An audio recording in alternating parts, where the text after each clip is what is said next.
Oke, assalamualaikum warahmatullahi wabarakatuh. Di video kali ini saya akan sedikit bahas mengenai aplikasi perumahan, guys. Untuk modulnya seperti biasa dimulai dari data master. Yang paling utama di sini adalah stok rumah atau stok perumahan yang siap jual. Lalu masuk ke transaksi, di mana transaksi ini akan dibagi menjadi beberapa bagian. Yang pertama yaitu masuk ke estimasi kredit, di mana fungsi estimasi kredit ini adalah untuk mengestimasi kisaran kredit atau kisaran harga jual yang akan diterima oleh customer. Setelah deal lalu masuk ke bagian penjualan. Nah, di bagian penjualan ini akan masuk ke transaksi hutang piutang. Oke guys, biar tidak memakan waktu banyak, kita langsung saja ke aplikasi.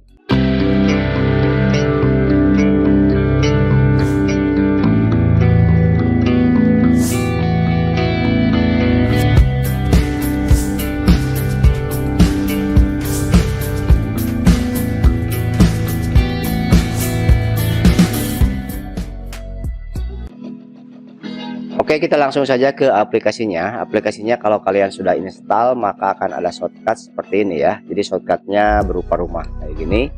Terus namanya adalah Ranshop Komplek. Oke, kita langsung jalankan. Untuk cara instalasinya silakan teman-teman bisa balik lagi ke email, dicek emailnya, maka di sana di email sudah disertakan beberapa langkah-langkah dan buku panduan ya cara instalasi untuk aplikasi ini. Setelah ditampilkan halaman seperti ini, kalian bisa langsung melakukan registrasi ya kalau sudah mempunyai nomor lisensinya. Tapi kalau belum mempunyai nomor registrasi, teman-teman bisa lewati saja ya komen ini langsung.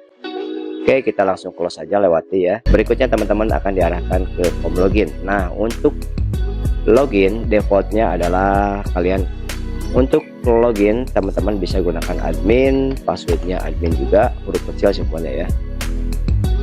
Nah, di sini ada juga lupa password. Jika teman-teman sudah mempunyai user tapi lupa password, teman-teman bisa masuk ke bagian. Oke, berikutnya langsung aja masuk ke login. Maka di sini akan ditampilkan menu utama seperti ini. Nah, menu utama ini adalah menu untuk merangkum semua modul atau semua fungsi yang ada di aplikasi.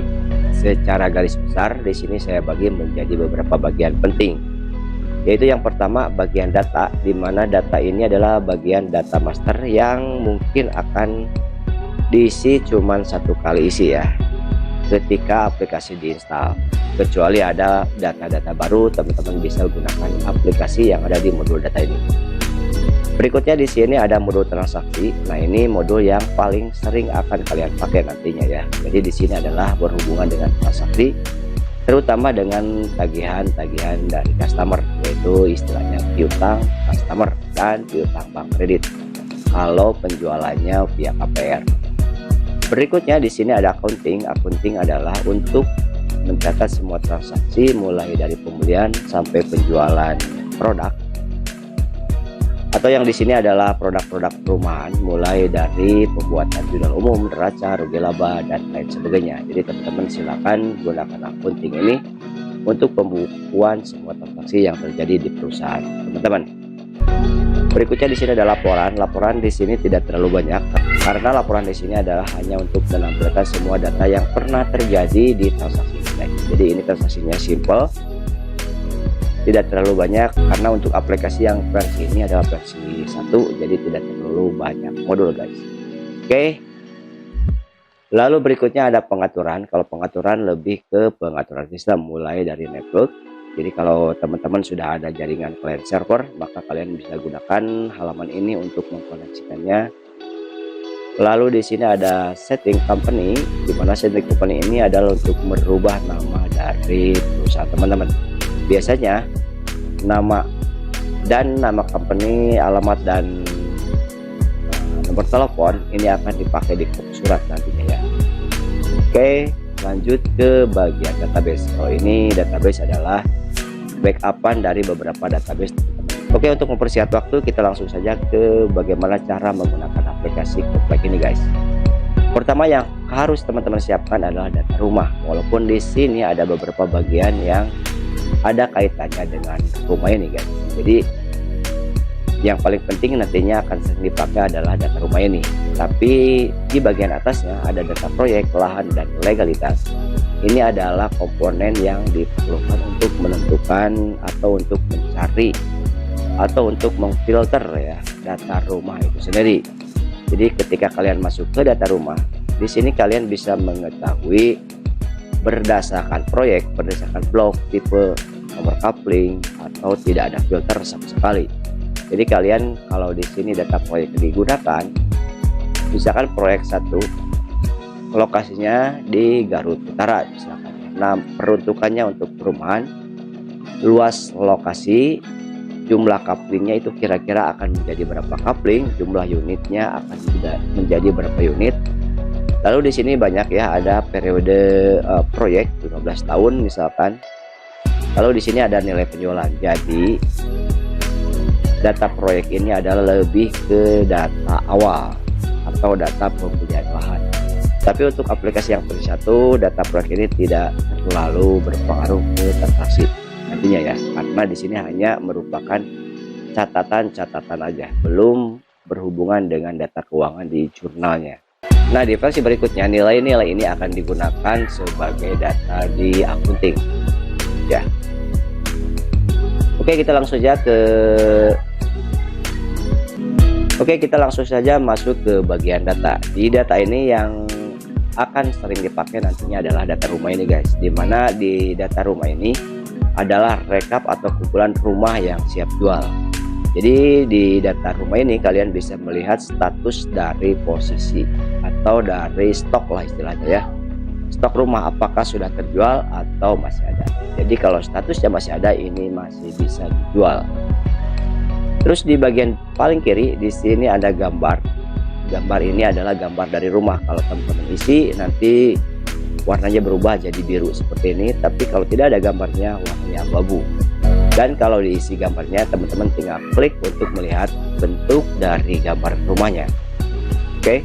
Berikutnya untuk identitas rumah, di sini ada lahan, ada blok, ada tipe, coupling, luas tanah, luas bangunan, harga, dan status.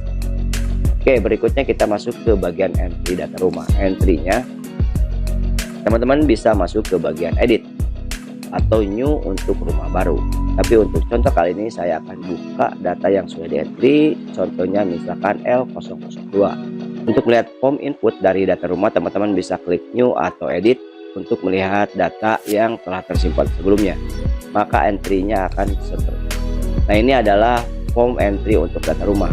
Teman-teman harus isi lahan. Lahan ini link dengan data lahan yang di sini ya. Jadi teman-teman harus isi dulu lahannya. Jadi kalau lahannya cuma satu, teman-teman cukup isi dengan satu data aja nantinya. Lalu di sini satu lahan bisa beberapa blok. Jadi lahan satu misalkan bloknya blok berapa, blok A1, blok B atau blok C dan lain sebagainya. Lalu nomor coupling ini adalah identitas dari rumah. Jadi teman-teman harus diklik. Jadi cara entry-nya di sini adalah ketik manual ya. Untuk HPP ini di versi yang berikutnya itu sudah otomatis ngitung dari biaya-biaya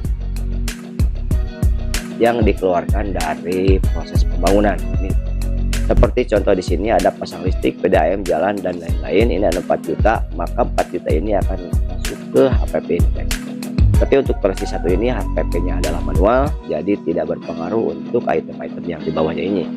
Jadi item yang di bawah hanya sebagai keterangan saja untuk fasilitas rumah yang akan dijual. Setelah isi data, teman-teman bisa klik save untuk menyimpan data, maka akan dikembalikan lagi ke list data rumah. Oke, itu untuk data rumah.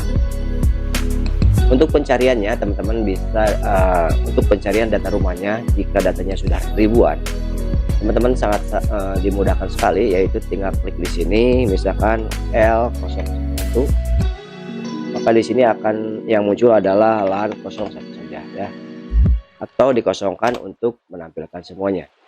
Begitupun blok. Jadi pencariannya bisa berdasarkan lahan, bisa blok, bisa tipe, coupling, lantai, luas tanah, luas bangunan, harga, status dan lain sebagainya. Jadi kalau teman-teman di sini klik ada, maka yang muncul adalah data rumah yang statusnya ada atau belum terjual. Oke, itu untuk data rumah. Berikutnya balik lagi ke data master. Di sini ada data master bahan, upah, alat, subkon, outfit, dan lain sebagainya. Untuk di versi ini belum digunakan. Oke, di versi 1 ini yang akan sering dipakai adalah data rumah, data pembeli. Data pembeli ini adalah data customer, calon pembeli dari produk atau dari rumah kita. Teman-teman bisa isi lewat sini atau nanti di proses penjualan. Berikutnya di sini ada data asuransi. Ini hanya keterangan saja nanti ketika jual apakah menggunakan asuransi bangunan atau asuransi jiwa dan lain sebagainya. Lalu di sini ada sales. Sales di sini dipakai untuk menentukan setiap penjualan produk atau setiap penjualan rumah, salesnya itu adalah siapa. Nantinya akan berhubungan dengan perhitungan komisi. Berikutnya di sini ada data bank. Data bank ini dipakai untuk proses pembayaran, nantinya akan menjadi pilihan bayarnya menggunakan bank, BCA, Mandiri atau bank lain ya teman-teman. Di sini bisa menambahkan misalkan BTN. Oke. Lalu di sini ada data bank kredit. Nah, kalau bank kredit ini adalah leasing. Jadi kalau teman-teman menjual rumahnya menggunakan leasing, maka data-data leasing itu harus di entry terlebih dahulu di sini. Untuk entry-nya seperti ini. Jadi di sini ada ID bank KPR, nama bank, alamat, kota. Lalu di sini ada biaya tahunan. Kalau misalkan KPR-nya 10 tahun, maka ada biaya berapa di sini? Biasanya provisi atau istilahnya apa ya, administrasi ya, ADM. Dan teman-teman jangan lupa juga isi suku bunga dari setiap leasing, karena setiap leasing akan mempunyai suku bunga yang berbeda-beda. Oke, itu untuk data master. Mudah-mudahan bisa sedikit ada bayangan ya. Lalu berikutnya di sini ada transaksi. Untuk transaksi dimulai dari estimasi kredit. Tapi sifatnya modul estimasi kredit ini adalah tidak wajib ya. Jadi teman-teman bisa aja langsung masuk ke penjualan tanpa melakukan estimasi kredit ini. Jadi fungsi dari estimasi kredit ini adalah untuk menghitung atau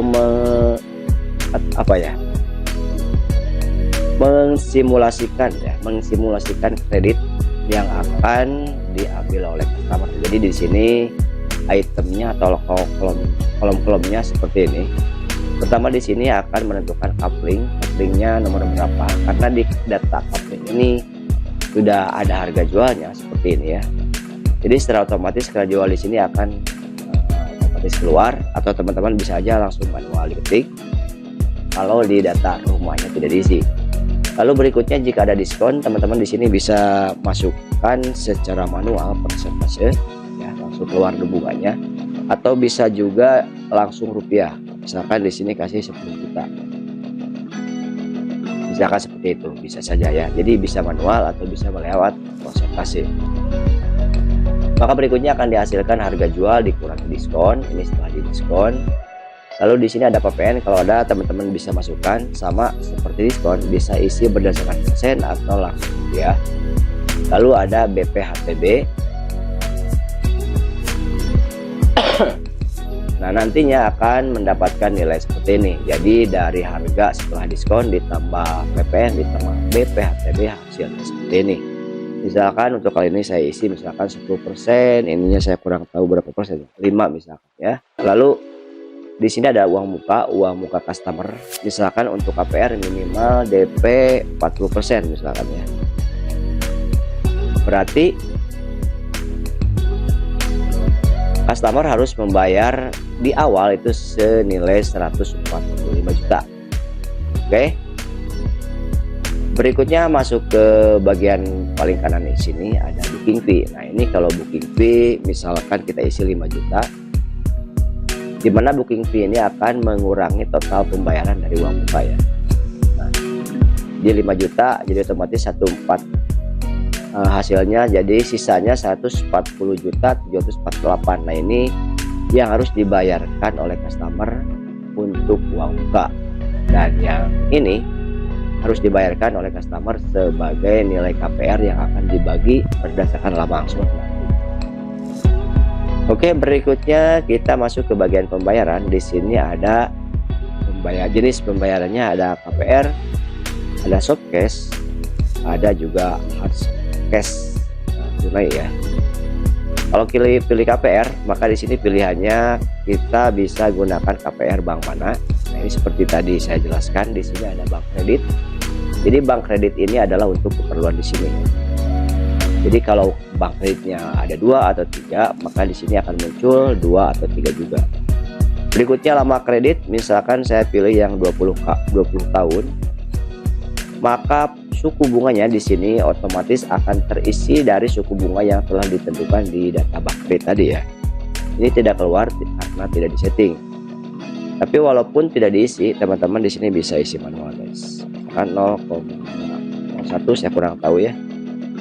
Maka akan keluar angsuran KPR-nya per bulan adalah 2 juta sekian. Ini hanya contoh ya. Lalu masuk ke jenis angsuran, jenis asuransi. Nah, di sini jenis asuransinya ngebaca ke data yang ada di sini, data asuransi. Jadi hanya buat keterangan saja. Misalkan jenis asuransinya bangunan, lalu di sini provisinya misalkan 5%, lalu administrasi 5%, asuransi misal 5%, saya samain aja dulu ya. Untuk contoh. Misalkan 5% semuanya nih, nilainya sama semua nih. Jadi total tagihannya adalah untuk total biaya adalah 91.092.662. Oke, ini selesai ya. Setelah itu teman-teman tinggal lanjutkan dengan menekan klik booking fee kalau memang akan melakukan booking fee. Tapi kalau tidak, teman-teman bisa di close aja atau di cancel ya. Jadi data ini tidak di save. Oke, misalkan sekarang lakukan booking fee, maka di kas kita akan menerima senilai 5 juta. Klik booking fee. Nah, lalu di sini akan diminta memasukkan data pembeli. Nah, nama pembeli di sini teman-teman bisa mengambil data yang sudah disimpan di data customer tadi atau langsung isi di sini. Ya. Kalau untuk mengambil data lama, teman-teman tinggal klik tombol titik. Tapi ini versi demo, jadi tidak bisa link ke data customernya. Jadi kita isi aja di sini. Misalkan nama pembeli Ranran Ayu, teleponnya. Oke, ini alamat data pembeli. Uang mukanya 145.748 sesuai dengan yang di sini ya. Ini 145.748,7 dibayar booking fee 5 juta, berarti sisanya adalah 140. Nah, kapan yang 140 dibayar? Nah, pembayarannya untuk total sisa yang harus dibayar nanti teman-teman bisa cek di data piutang pembeli. Jadi data piutangnya di sini akan ada 2 bagian ya. Satu piutang uang muka dan yang kedua piutang KPR. Oke, berikutnya simpan. Oke, maka di sini akan cetak kwitansi untuk booking fee ya. Nah, ini untuk jenis kertasnya nanti bisa disesuaikan. Nah, ini sudah selesai. Dari sini teman-teman sebetulnya bisa melanjutkan transaksi langsung ke pembuatan faktur. Jadi artinya rumah itu sudah benar-benar jual ya. Jadi sudah masuk ke transaksi KPR-nya. Kalau teman-teman langsung masuk ke faktur, ke buat faktur. Tapi untuk kali ini misalkan kita tutup dulu ya. Berikutnya teman-teman masuk ke penjualan. Nah, ini kalau penjualan sebetulnya menunya hampir sama dengan yang estimasi, tapi transaksinya sudah benar-benar masuk ke utang piutang atau sudah langsung masuk berhubungan dengan penjualan rumah yang sebenarnya. Jadi teman-teman, datanya untuk mengisi data penjual ini bisa dari hasil estimasi kredit tadi atau bisa melakukan transaksi baru di sini tanpa melewati dari proses estimasi kredit. Nah, untuk kali ini saya akan menggunakan data yang tadi, data yang dibuat dari estimasi kredit. Jadi teman-teman tinggal lihat ke bagian bawah, maka di sini ada history estimasi. Nah, silakan di sini teman-teman cari transaksi yang akan dilakukan penjualan. Maka di sini ada estimasi yang telah kita buat tadi sebelumnya ya. Ini.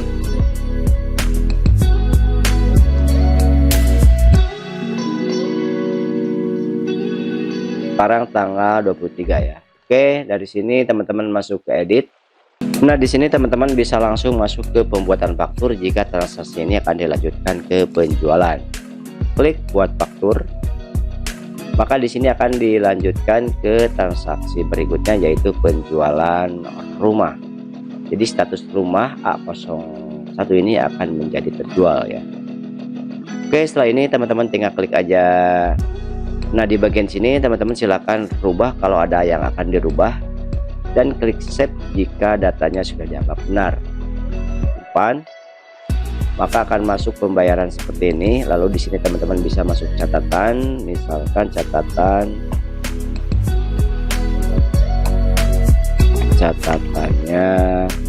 testing ya. Teman-teman silahkan sesuaikan di sini data customernya ya. Untuk data customer, lalu di sini harga jualnya sekian, diskon, PPN sesuai yang telah diisikan tadi ya. Nah, di sini ada bayar nih. Jadi ketika melakukan pembayaran, apakah akan langsung dilunasi senilai ini atau bisa juga dipiutangkan lagi. Misalkan di sini hanya bayar 40 juta. Oke, jadi ini pembayaran uang muka ya. Oke, setelah semuanya dianggap benar, lalu klik simpan. Oke, data sudah tersimpan, maka di sini akan ditampilkan kwitansi penjualan. Kwitansinya seperti ini, telah terima dari Hasan Basri. Ini nama pembeli ya, yang Ciputat sekian, uang sejumlah 140 juta, 740 sekian, uang muka pembelian tipe ya, tipe rumahnya 45, blok A, luas tanah sekian. Harga pokok uang muka booking fee 5 juta 140 sekian. Ini untuk kwitansi keseluruhan ya. Oke, close. Oke, setelah selesai teman-teman bisa masuk ke bagian history estimasi ini untuk melihat transaksi penjualan yang telah disimpan tadi. Saya ini datanya yang tahun 2001 nih, 2001. Jadi kalau ada perubahan teman-teman tinggal pilih lalu klik edit. Ini untuk merubah data yang sudah tersimpan. Nah, berikutnya setelah masuk ke transaksi penjualan ini, maka akan dibuatkan dua piutang, yaitu yang pertama adalah piutang pembeli dan yang kedua adalah piutang bank kredit.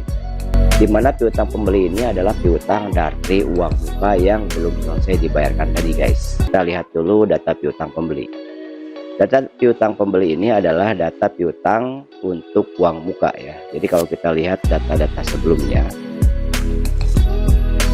ini ada beberapa transaksi yang belum dinyatakan lunas untuk pembayaran piutang. Dan kalau sudah melakukan pembayaran, maka teman-teman bisa melihat rinciannya di bawah plus ini ya. Coba kita lihat yang sudah ada pembayarannya. Nah, untuk pembayarannya teman-teman tinggal masuk ke bayar. Lalu di sini masukkan nilai pembayarannya, misalkan 20 juta ya. Karena ini saldo piutangnya adalah 100 juta.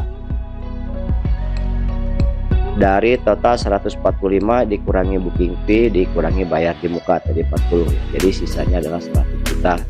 Sekarang bayar 20 juta secara tunai, bisa giro atau bisa transfer. Jadi kalau giro harus dimasukkan nomor gironya dan tanggal cairnya tanggal berapa. Lalu untuk transfer sama nomor rekening, tanggal pencairan dan bank. Untuk kali ini saya coba yang tunai. Save. Ini seperti biasa kwitansinya, kwitansi pembayaran uang muka. Lalu ditutup. Yes. Maka di sini sisanya tinggal 120 juta ya, karena ada melakukan pembayaran 20 juta. Nah, di sini status lunas tidak lunasnya teman-teman bisa lihat di sini di list piutang. Jadi nanti warnanya akan berubah menjadi warna merah ketika ada jatuh tempo. Oke. Untuk data piutang. Nah, berikutnya di sini ada data piutang bank kredit. Ini kalau bank kredit adalah piutang dari sisa pembayaran rumah setelah dikurangi uang muka. Jadi ini total harga jual dikurangi uang muka sebesar 40% nih ya. Piutang banknya berarti 218 juta. Nah, di sini bayarnya belum pernah bayar, jadi sisanya adalah sama dengan piutang bank. Nah, untuk melakukan pembayarannya ya di sini. Jadi di sini tinggal bayarkan. Misalkan di sini bayar juta, lalu save. Maka di sini akan keluar bukti pembayarannya, lalu di sini akan berkurang piutangnya sebesar 100 juta. Oke, itu untuk menu piutangnya. Nah, sekarang untuk masuk ke bagian track piutang atau daftar jatuh tempo, teman-teman bisa lihat di modul berikutnya. Oke, untuk kali ini segitu dulu, mungkin sedikit gambaran mengenai transaksi untuk penjualan rumah sampai piutang pembelian dan piutang kredit. Nah, ini yang menu standar ya untuk aplikasi perumahan. Jadi di mana hanya mencatat penjualan rumah, estimasi rumah, dan pembayaran piutang atau tagihan-tagihan customer, baik tagihan untuk uang muka dan tagihan untuk KPR-nya, bayar bulanan. Tapi di sini belum ada modul untuk schedule angsuran atau jadwal angsuran bulanan ya, karena harus di-combine dengan aplikasi kredit. Ya, mungkin teman-teman bisa lihat seperti ini untuk aplikasi kreditnya biar ada gambaran ya.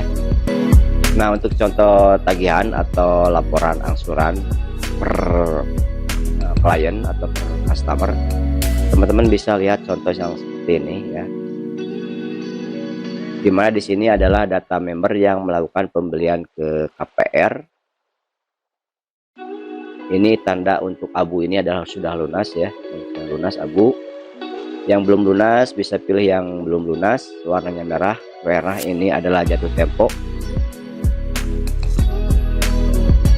Dan untuk melihat tagihannya, teman-teman tinggal masuk ke bagian schedule cicilan di sini. Maka di sini kelihatan angsurannya ya. Angsurannya sudah sampai bulan 10, ini bukti pembayarannya. Dan di tab berikutnya di sini teman-teman bisa lihat juga histori pembayaran gitu ya. Jadi untuk warning atau notifikasi data-data customer yang harus ditagih, nanti teman-teman bisa lihat di bagian ini, di bagian kreditnya ya. Oke, mungkin gitu aja sedikit gambaran tentang aplikasi kompleks atau aplikasi perumahan yang langsung berhubungan dengan tagihan-tagihan customernya. Mudah-mudahan bermanfaat dan mudah-mudahan bisa menjawab semua kebutuhan di perusahaan teman-teman. Mungkin segitu. Assalamualaikum warahmatullahi wabarakatuh.